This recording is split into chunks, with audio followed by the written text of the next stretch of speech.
ስለዚህ መጽሐፍ ሲወራ ሰምታችሁ የምታውቁ ሰዎች ወይም ያነበባችኋቸው ሰዎች ራሳችንን ማኒፑሌት ከሚያደርጉን ሰዎች እንዴት መጠበቅ እንዳለብን ያስተምራል እንጂ እኔ ራሴ አንብቤው እሱን ለመጠቀም አላሰብኩም። ነገር ግን እነዚህን ህጎች ስታዩ በጣም ብዙ ሰው ጭንቅላታችሁ ውስጥ ይመጣል።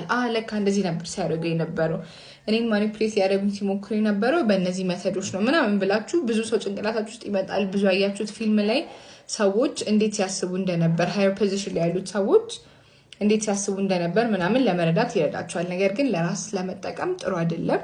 አንዳንድ አሪፍ ምክሮች አሉት። እኔም ሳያቸው ይሄን እኮ ነው የምጠቀመው ምናምን ያልኳቸው አሉ 1 3 4 5 ግን በጣም ሙሉን ከተጠቀማችሁት ደግሞ በጣም ማኒፑሌቲቭ የሚያደርግ መጽሐፍ ነው። ግን ኢትስ ናይስ ሰው እንዴት ማኒፑሌት እንደሚያደርግ ስለሚረዳችሁ ማኒፑሌት ማድረግ ማለት ሳስረዳችሁ አንዳንድ ሰዎች እናንተ የምታስቡበት መንገድ በቃ ልክ እንዳልሆነ ወይም ደግሞ የእናንተ ጥፋት ሳይሆን የእናንተ ጥፋት እንደሆነ አድርገው ያስረዳቸዋል። ወይ የምታስቡበት መንገድ ደግሞ በቃ እንደዚህ አምጥተውት ምንንም ነገር እናንተ ልክ እንዳልሆናችሁ አድርገው አይምሮ መረበሽ ማኒፑሌት መደረግና ስለ ማኒፑሌሽን ነው ብዙ ታክቲኩ። ራሳችሁን ለመጠበቅ ግን ጥሩ ይሆናል። ዝም ብላችሁ ገረፍ አድርጉት።